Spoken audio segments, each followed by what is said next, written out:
قاہرہ کے ایک پرسکون کونے میں زین الحکیم نامی نوجوان ماہر آثار قدیمہ نے اپنے دادا کے مطالعہ میں ایک قدیم کتابوں کی الماری کے اندر چھپا ہوا ایک خاک آلود طومار دریافت کیا۔ ان کے دادا، جو ایک مشہور مورخ ہیں، کئی دہائیوں قبل وادی آف کنگز کی ایک مہم کے دوران پراسرار طور پر انتقال کر گئے تھے۔ طومار ایک نقشہ تھا اور پرانا، دھندلا اور علامتوں کے ساتھ نشان زد کیا گیا تھا، جو ایسا لگتا تھا کہ ان کا تعلق کسی معروف خاندان سے نہیں ہے۔ اسکرول کے نیچے ایک ٹھنڈا نوٹ تھا: صرف اہل ہی انوبس کا تخت پا سکتے ہیں، نااہل کبھی واپس نہیں آئیں گے۔ زین تجسس اور اپنے دادا کی میراث سے متاثر نقشے کی پیروی کرنے کا فیصلہ کیا۔ اس نے قابل اعتماد دوستوں کی ایک چھوٹی سی ٹیم کو اکٹھا کیا: ایک ماہر لسانیہ، حسن، قدیم جال میں ماہر، اور عمر، ایک بقا کا رہنما۔ حصہ 2: پوشیدہ چیمبر۔ نقشہ انہیں سیاحتی راستوں سے بہت دور صحرائے صحارا میں لے گیا۔ کئی دنوں کے سفر، ریت کے طوفانوں اور سرابوں کے بعد، وہ ایک عجیب چٹان کی شکل سے ٹھوکر کھا گئے جو گیدڑ کے سر کی شکل کی تھی، جو انوبس کی علامت ہے، جو کہ پاتال کے مصری دیوتا۔ چٹان کے نیچے چھپی ہوئی ایک خفیہ سیڑھی تھی جو اندھیرے میں اتر رہی تھی۔ انہوں نے مشعلیں روشن کیں اور نیچے اترے۔ ہوا دھول سے ڈھکی ہوئی تھی اور دیواریں آروگفس میں ڈھکی ہوئی تھیں جو ٹارچ لائٹ میں عجیب طرح سے چمک رہی تھیں۔ لل نے تحریر کا ترجمہ کیا: راز کی تلاش کرنے والے کو کچھ عزیز ضرور دینا چاہیے، راستے پر چلنا نہیں، کمایا جاتا ہے۔ جیسے جیسے وہ گہرائی میں گئے، وہ پتھر کے ایک بڑے دروازے پر پہنچے جس کا کوئی ہینڈل نہیں تھا۔ یہ خود ہی کھل گیا، گویا ان کی توقع تھی۔ اندر ایک وسیع چیمبر تھا جس میں سنہری مجسمے، قدیم طومار، اور بیچ میں ایک سرکوفگس تھا جو اوبسیڈین سے بنا تھا، اس کے برعکس جو انہوں نے کبھی نہیں دیکھا تھا۔ حصہ 3: لعنت بیدار ہوتی ہے۔ حسن نے لالچ میں آ کر زین کے انتباہ کے خلاف سرکوفگس کھول دیا۔ اندر ایک بلیک کرسٹل اور سنہری تعویذ پکڑے ہوئے ایک بالکل محفوظ ممی رکھی ہے۔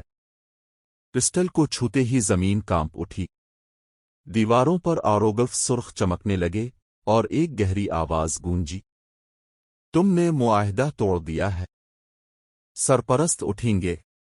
اچانک گیدڑ کے سر والے جنگجوؤں کے مجسمے زندہ ہو گئے۔ ٹیم بھاگی لیکن حسن کو پکڑ کر سائے میں گھسیٹا گیا۔ اس کی چیخیں ایک لمحے کے لیے گونج، پھر خاموشی۔ زین، لل اور عمر بمشکل ایک طرف کی سرنگ میں بچ نکلے۔ وہ زمین کے اندر پھنس گئے تھے، باہر نکلنے کا کوئی واضح راستہ نہیں تھا، اور ایک لعنت بیدار ہو گئی تھی۔ حصہ 4: انوبس کا تخت۔ سرنگ میں لل کو ایک قربان گاہ کے ساتھ ایک چھپا ہوا کمرہ ملا۔ قربان گاہ پر آروگلفس میں لکھا ہوا ایک پہیلی تھی۔ اگر وہ اسے حل کر لیتے ہیں تو وہ انوبس کے تخت تک جانے کا راستہ تلاش کر سکتے ہیں، جو قدیم طاقت کا منبع ہے اور شاید لعنت کو روکنے کا ایک طریق۔ کئی گھنٹوں تک سمجھنے اور موت کے قریب جانے کے بعد وہ اندرونی پناہ گاہ تک پہنچ گئے۔ مرکز میں ایک تیرتا ہوا تخت تھا جس کے چاروں طرف علامتوں کے چمکتے دائرے تھے۔ زین قریب آیا اور سونے کا تعویذ تخت پر رکھ دیا۔ علامتیں روشن ہو گئیں۔ ایک آسمانی شکل نمودار ہوئی، انوبس خود، گیدڑ کے سر والا اور بلند ہے۔ انوبیس بولی: جس نے گیٹ کھولا اسے ادا کرنا ہوگا، بیلنس واپس کرنا ہوگا، لیکن آپ، حکیم کی اولاد، علم زندگی کا انتخاب کر سکتے ہیں۔ زین جانتا تھا کہ انوبس کا مطلب کیا ہے۔ اس کے دادا نے بہت پہلے اس قبر سے کچھ لیا تھا۔ اس گناہ کی اصلاح کی ضرورت تھی۔ زین نے اپنے دادا کا لاکٹ نکالا جو وہ ہمیشہ پہنا کرتا تھا۔ اس میں تعویذ جیسی علامت تھی۔ زین نے سرگوشی کی: اس کی روح کو لوٹنے دو اور مجھے لے لو۔ انوبس نے سر ہلایا۔ کمرے میں اندھیرا چھا گیا۔ حصہ 5: راز پھر سے دفن ہو گیا ہے۔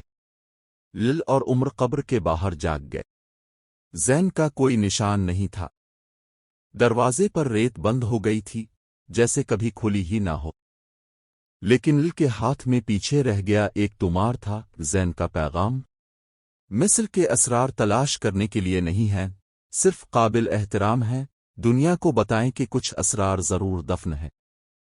اس تمار میں اہراموں، ستاروں کے دروازوں اور فرعونوں کے کائناتی نقشے کی اصلیت کے بارے میں قدیم علم موجود تھا۔ یہ معلومات شیئر کرنا بہت خطرناک ہے۔